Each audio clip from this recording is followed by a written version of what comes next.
नमस्ते प्यारे बच्चों, आप सभी का बहुत बहुत स्वागत है।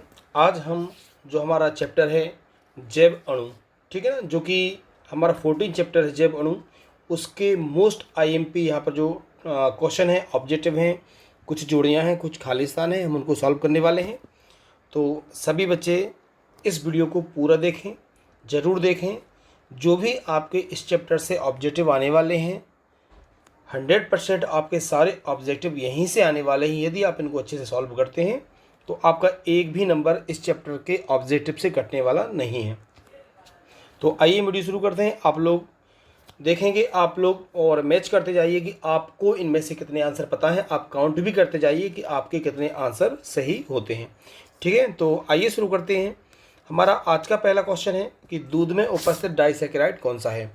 ठीक है, आप लोग चाहे आंसर भी दे सकते हैं और आपको बताना है कि दूध में उपस्थित डाइसैकेराइड कौन सा है। सुक्रोज है, माल्टोज है, लैक्टोज है या फिर सेल्यूलोज है। ठीक है ना, दूध में उपस्थित डाइसैकेराइड, तो इसका राइट आंसर हो जाएगा लैक्टोज। ठीक है, दूध में डाइसैकेराइड की बात हो रही, मतलब कार्बोहाइड्रेट होता है, तो दूध में याद रखिएगा कार्बोहाइड्रेट कौन सा है, लैक्टोज। और यदि आपसे पूछा जाता है कि दूध में प्रोटीन कौन सा है, तो आप याद रखिएगा दूध में होता है केसीन प्रोटीन। कौन सा होगा, केसीन। लेकिन यहाँ पूछा गया है आपसे डाइसैकेराइड, तो इसका राइट आंसर है लैक्टोज। ठीक है, अगला क्वेश्चन देखिए। अगला क्वेश्चन है कि डायबिटीज़, ठीक है, क्वेश्चन है डायबिटीज़ रोग किसकी कमी से होता है।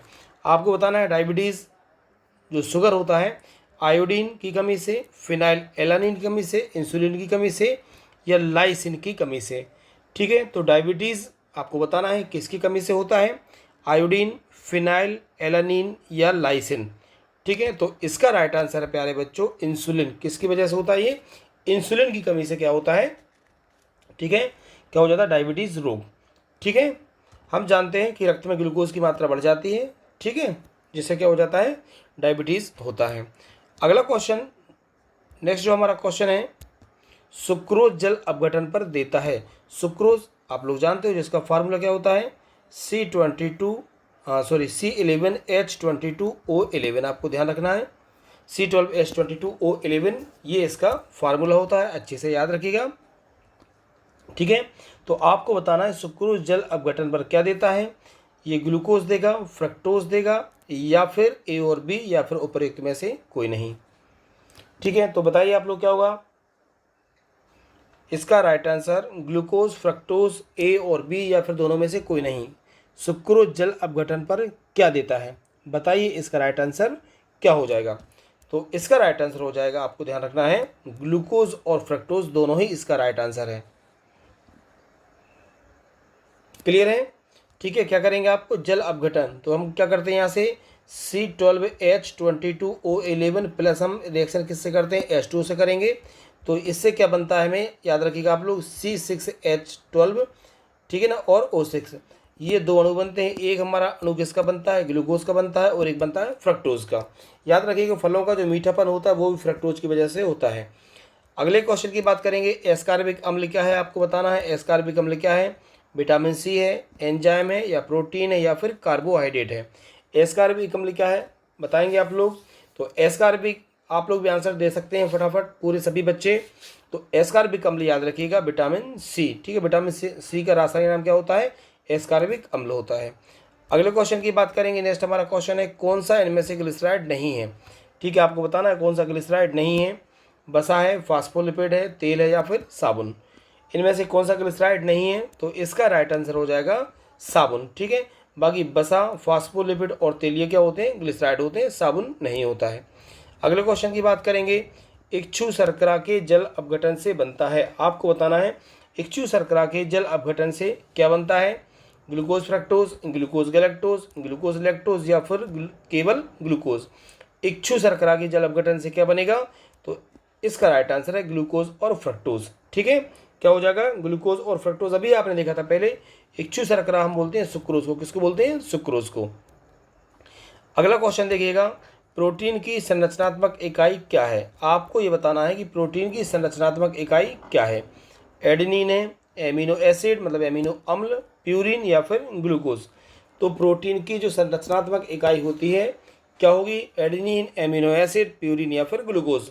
तो इसका राइट आंसर है हमारा एमिनो एसिड्स। एमिनो अम्लों से मिलकर, एमिनो अम्ल एक मोनोमर होता है और प्रोटीन क्या है, एक पॉलीमर है।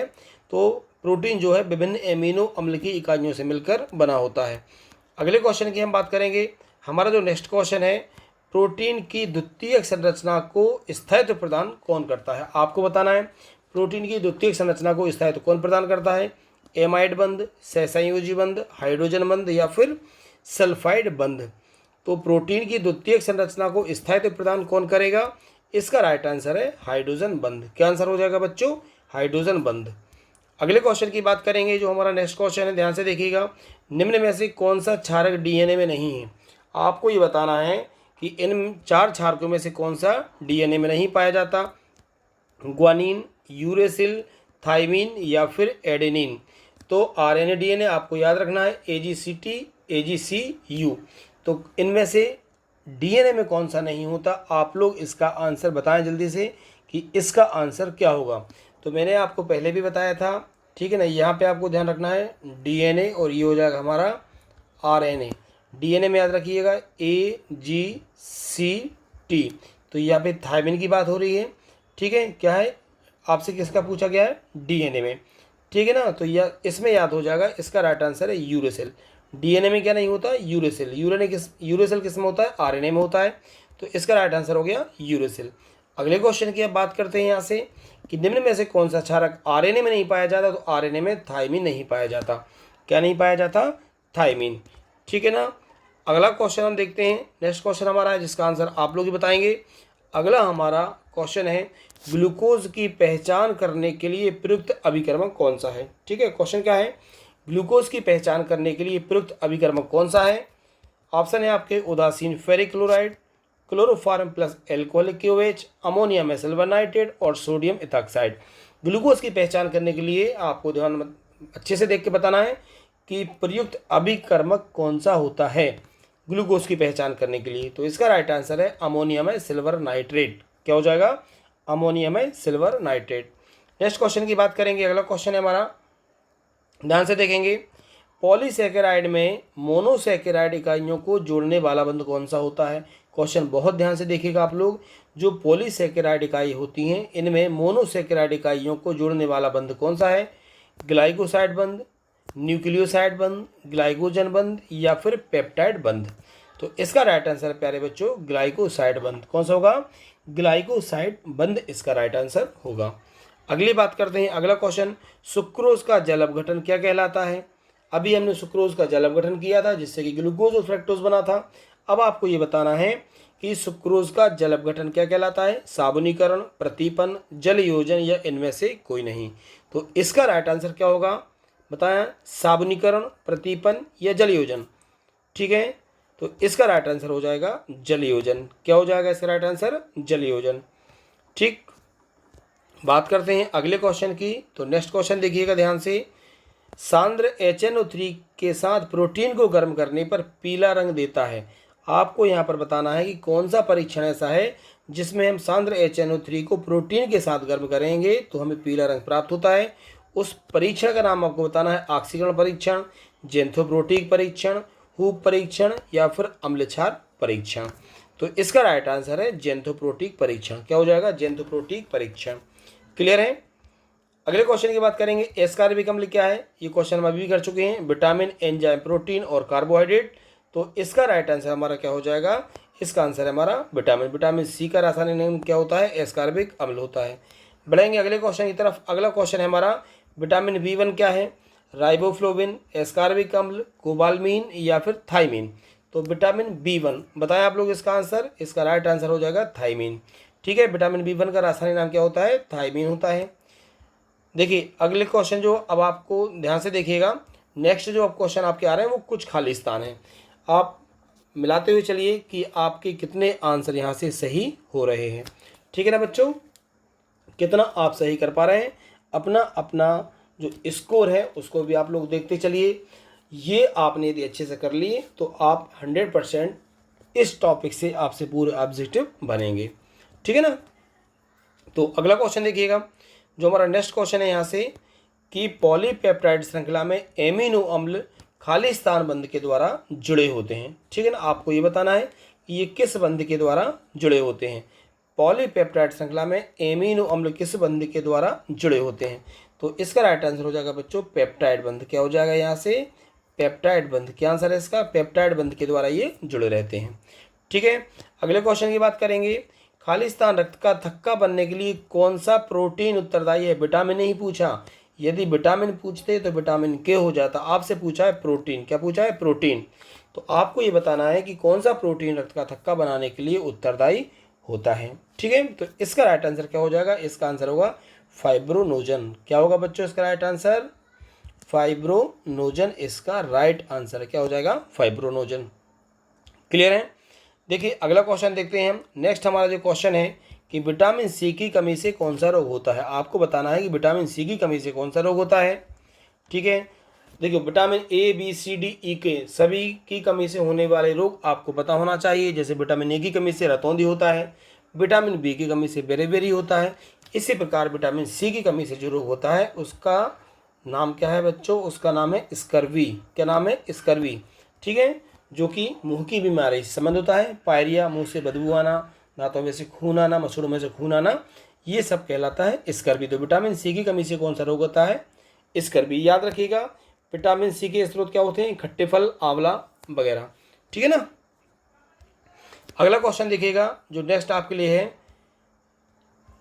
नेक्स्ट है हमारे लिए, जंतुओं व पौधों से प्राप्त तेल एवं वसा क्या कहलाते हैं? आपको बताना है जंतुओं व पौधों से प्राप्त तेल और वसा क्या कहलाते हैं। ठीक है, बताइए आप लोग इसका आंसर क्या हो सकता है? जंतुओं एवं पौधों से प्राप्त तेल एवं वसा क्या कहलाएंगे? तो इसका राइट आंसर है बच्चों, इसमें आएगा लिपिड्स। क्या हो जाएगा? इसमें हो जाएगा लिपिड्स। तो याद रखिएगा जंतुओं और पौधों से प्राप्त तेल और वसा क्या कहलाते हैं? ये लिपिड से कहलाते हैं। क्या कहलाएंगे? ये लिपिड से कहलाते हैं। ठीक है, नेक्स्ट क्वेश्चन देखेंगे। विकृतीकरण प्रोटीन की किस संरचना को प्रभावित करता है? हम जानते हैं प्रोटीन में 3 संरचना होती हैं, एक प्राथमिक, एक द्वितीयक और एक तृतीयक संरचना। तो आपको ये बताना है विकृतीकरण जो है वो प्रोटीन की कौन सी संरचना को प्रभावित नहीं करता। यहाँ पे ध्यान रखिएगा, नहीं करता, ये इंपॉर्टेंट है। तो इसका राइट आंसर क्या होगा? इसका राइट आंसर हो जाएगा प्राथमिक संरचना। ठीक है ना, आप लोगों ने पढ़ा है, आप लोग जानते हो कि प्रोटीन में 3 संरचनाएं होती हैं। इसकी जो प्राथमिक संरचना होती है ये रैखिक संरचना होती है। कैसी होती है? रैखिक संरचना होती है। विकृतीकरण पर प्रोटीन की प्राथमिक संरचना प्रभावित नहीं होती, जबकि द्वितीयक और तृतीयक संरचनाएं प्रभावित होती हैं। क्लियर है? अगला क्वेश्चन देखेंगे हम। नेक्स्ट जो हमारा क्वेश्चन है, नेक्स्ट क्वेश्चन देखिए आप लोग। विटामिन ई की कमी से कौन सा रोग उत्पन्न होता है? आपको बताना है विटामिन ई की कमी से कौन सा रोग होता है। विटामिन टोटल आपको अच्छे से कंप्लीट करके चलना है। इनके रासायनिक नाम, इनके स्रोत, इनकी कमी से होने वाले रोग 100% यहाँ से क्वेश्चन विटामिन से आते हैं। विटामिन की कुछ फंक्शने की थी। तो विटामिन ई की कमी से आपको ध्यान रखना है इनफर्टिलिटी, याद रखिएगा, जिसे कि हम बंध्यता भी बोलते हैं। क्या बोलते हैं? बंध्यता भी बोलते हैं। ठीक है, संतान जो प्रजनन क्षमता होती है, संतान उत्पन्न करने की क्षमता होती है, वो कम हो जाती है। ठीक है ना। तो विटामिन ई की कमी से इनफर्टिलिटी होती है, आपको याद रखना है। नेक्स्ट क्वेश्चन की बात करेंगे। विटामिन डी को और किस नाम से जानते हैं? क्वेश्चन है विटामिन डी को और क्या बोलते हैं? तो रासायनिक नाम के संदर्भ में पूछा गया है। तो विटामिन, मैंने कहा ना सभी के रासायनिक नाम आपको आना चाहिए। ठीक है, तो विटामिन डी को क्या बोलेंगे? विटामिन डी को बोलते हैं कैल्सीफेरॉल। क्या बोलते हैं बेटा? विटामिन डी को बोलते हैं कैल्सीफेरॉल, है ना। तो इसको भी आप लोग अच्छे से याद रखिएगा, कैल्सीफेरॉल। ठीक है, नेक्स्ट क्वेश्चन। प्रोटीन का बहुलक क्या होता है? तो अभी हम लोग पढ़ चुके हैं प्रोटीन किसका बहुलक है। तो याद रखिएगा प्रोटीन एमिनो अम्ल का बहुलक है। किसका है? प्रोटीन एमिनो अम्ल का बहुलक होता है। बात करेंगे अगला क्वेश्चन। स्टार्च एक खालिस्तान सैकेराइड है। तो यहाँ पे देखो हमसे पूछा गया स्टार्च, लेकिन मैं आपको 3 बता रहा हूँ। आप सबसे पहले एक क्वेश्चन याद रखिएगा ग्लूकोज का, ठीक है, फिर आप रखिएगा सुक्रोज का, ठीक है, और फिर आप याद रखेंगे किसका? स्टार्च। ये तीनों चीज़ें आप लोगों से पूछी जाती हैं। तो ग्लूकोज की यदि बात की जाए तो ग्लूकोज याद रखिएगा ये होता है मोनोसेकेराइड। सुक्रोज की बात करें तो ये होता है हमारा डाइसेकेराइड। और स्टार्च की यदि आपसे पूछते हैं तो स्टार्च याद रखिएगा, स्टार्च है पॉलीसेकेराइड। स्टार्च क्या है? स्टार्च है पॉलीसेकेराइड। इसको आप बहुत ज़्यादा अच्छे से याद रखिएगा। ठीक है ना। बढ़ते हैं हमारे अगले क्वेश्चन की तरफ। नेक्स्ट जो है, अब देखिए आपसे पूछा गया यहाँ से आपको जोड़ियाँ बताना है, यहाँ पे जोड़ी बना के दिखाना है आप लोगों को। तो ठीक है ना, जोड़ियाँ आप लोगों को बताना है। तो जोड़ों में देखेंगे आप लोग कि यहाँ से आप लोगों से क्या क्या है, पॉलीहाइड्रॉक्सी एल्डिहाइड या कीटोन दिया है, सेल्यूलोज है, राइबोज शर्करा है, ग्लाइसिन है, डीएनए की इकाई है, विटामिन है, vitamin E, vitamin A, sucrose, starch और विटामिन के। ओके, तो इनको क्या करना है, हमें मिलाते हुए चलना है। तो सबसे पहले आप लोगों से क्या पूछा है, आपको ध्यान रखना है पॉलीहाइड्रॉक्सी एल्डिहाइड या कीटोन क्या होते हैं। तो हम जानते हैं यह कार्बोहाइड्रेट की परिभाषा है, ठीक है ना। ऐसे यौगिक या ऐसे कार्बनिक यौगिक जो CHO से मिलकर बने होते हैं तथा जिनमें पॉलीहाइड्रॉक्सी एल्डिहाइड या पॉलीहाइड्रॉक्सी कीटोन होते हैं, वो क्या कहलाते हैं, कार्बोहाइड्रेट कहलाते हैं। तो यहाँ पे देखिए हम बी वाले ऑप्शन देखें, कार्बोहाइड्रेट हमें कहाँ मिलता है, तो नंबर सी पे हमें क्या मिलेगा, कार्बोहाइड्रेट। ये हमारा नंबर 1 हुआ। फिर आप लोगों को ध्यान रखना है, तो ये हमारा पहले वाला, इसमें हम लगाएंगे यहाँ पे नंबर 1। फिर हमसे पूछा है सेल्यूलोज। तो सेल्यूलोज में आप लोगों को ध्यान रखना है कि सेल्यूलोज किसका उदाहरण है। तो यहाँ से याद रखिएगा सबसे ऊपर जैसे पॉलीसेकेराइड इसी का उदाहरण होता है, तो सेल्यूलोज क्या हो जाएगा, पॉलीसेकेराइड। फिर दिया है बच्चों राइबोज शर्करा, क्या दिया है, राइबोज शर्करा। तो राइबोज शर्करा किसमें पाई जाती है, तो ये हमारे हो चुके। यहाँ से ध्यान रखिए जो RNA है, RNA में क्या होता है, राइबोज शर्करा पाई जाती है। तो ये हो गया हमारा नंबर 3, कौन सा, नंबर 3। फिर नंबर 5 में आपसे पूछा है यहाँ से DNA की इकाई, क्या बताना है आपको। अभी नंबर 4 हमारा रह गया है ना, नंबर 4 पे आपको ध्यान रखना है ग्लाइसिन। राइबोज शर्करा हमारा हो चुका है। अब ग्लाइसिन आपसे पूछा जाता है कि ग्लाइसिन क्या है। तो देखिए ग्लाइसिन यहाँ से आपको ध्यान रखना है, ग्लाइसिन हमारा क्या होगा, ग्लाइसिन हमारा हो जाएगा यहाँ से एमिनो अम्ल, क्या हो जाएगा, एमिनो अम्ल। तो ये हमारा हुआ 4 नंबर का, ठीक। 5 नंबर पे यदि आपसे पूछा जाता है बच्चों DNA की इकाई क्या होगी, तो यहाँ से आपको लगा देना है न्यूक्लियोटाइड, क्या हो जाएगा, न्यूक्लियोटाइड। इसी प्रकार नंबर 6 पे आपसे पूछा जाता है विटामिन C। तो विटामिन C आप लोग बताइए इनमें से क्या हो जाएगा। तो देखिए एस्कॉर्बिक अम्ल, हम इसको कई बार पढ़ चुके हैं। तो यहाँ से हमारा क्या हो जाएगा, एस्कॉर्बिक अम्ल। तो इसको हमने नंबर दिया, ठीक है, 6। क्या नंबर देंगे इसको हम, नंबर 6। इसके बाद बात करते हैं नंबर 7 की। तो नंबर 7 पे हमसे पूछा गया है विटामिन E, क्या पूछा गया है, विटामिन E। तो विटामिन E का नाम होता है टोकोफेरॉल, क्या हो जाएगा, टोकोफेरॉल। इसको हम नंबर 7 देते हैं। इसके बाद हमारा 8 नंबर पे आप देखेंगे, 8 नंबर पे क्या दिया है, विटामिन A। 8 नंबर पे क्या दिया है, विटामिन A। तो विटामिन A को भी आप देखेंगे रासायनिक नाम यहाँ पे ये हो जाएगा। तो ये हमारा कौन सा हुआ, नंबर 8 हो गया, कौन सा हुआ, नंबर 8। इसके बाद हम देखेंगे नंबर 9 पे क्या दिया है हमें, सुक्रोज दिया है, क्या दिया है, सुक्रोज। तो सुक्रोज का भी आपको मैंने बताया था पॉलीसेकेराइड। तो यहाँ पे ये फिर हमारा मिल गया। नंबर 9 पे क्या हो गया हमारा, ये सुक्रोज। नंबर 10 की बात करेंगे, स्टार्च। अभी हम जस्ट पढ़कर आए हैं। तो स्टार्च में आप लोगों को ध्यान रखना है, स्टार्च में हमारा क्या है बताएं आप लोग। स्टार्च अभी हमने क्या बताया था आपको, स्टार्च हमने बताया था पॉलीसेकेराइड, क्या होगा हमारा, पॉलीसेकेराइड। और फिर हम देखते हैं यहाँ से विटामिन के, क्या देखेंगे, विटामिन के। तो विटामिन के में आप लोगों को अच्छे से याद रखना है कि विटामिन के में हमारा क्या हो जाएगा, बताइए आप लोग। यहाँ से आप देख पा रहे हैं न्यूक्लियोटाइड है, कार्बोहाइड्रेट है, RNA है, एमिनो, रेटिना, टोकोफेरॉल। और तो यहाँ से आपको ध्यान रखना है विटामिन के क्या हो जाएगा हमारा, यहाँ से बताएंगे आप लोग क्या होगा। तो विटामिन के यहाँ से आप लोगों को ध्यान रखना है हमारा क्या हो जाएगा, रक्त का थक्का जमना, क्या हो जाएगा, रक्त का थक्का जमना। ये सुक्रोज यहाँ से क्या था हमारा, डाइसेकेराइड, ठीक है। और ये स्टार्च हमारा क्या था यहाँ से, पॉलीसेकेराइड। और विटामिन के हुआ रक्त का थक्का जमना। विटामिन के की यदि शरीर में कमी होती है तो रक्त का थक्का नहीं जमता है, ठीक है बच्चों। तो ये कुछ IMP, बल्कि ये कह सकते हैं मोस्ट IMP आप लोगों के लिए ये कुछ आज के ऑब्जेक्टिव थे। आज केवल यही, कल हम फिर से ऑर्गेनिक केमिस्ट्री की अति महत्वपूर्ण अभिक्रिया लेकर मैं आपके सामने आऊँगा, जो बहुत ज़्यादा इंपॉर्टेंट है। तो प्रतिदिन रात में 8:30 बजे यह क्लास लाइव होती है, आप सभी लाइव आकर जुड़ सकते हैं, ठीक है बच्चों। तो वीडियो यदि आपको अच्छा लगा है तो आप ज़्यादा से ज़्यादा लाइक कीजिए, कमेंट कीजिए और अपने फ्रेंड्स के साथ शेयर कीजिए। जिन बच्चों ने अभी तक चैनल को सब्सक्राइब नहीं किया वो चैनल को ज़रूर सब्सक्राइब करें। बहुत बहुत धन्यवाद।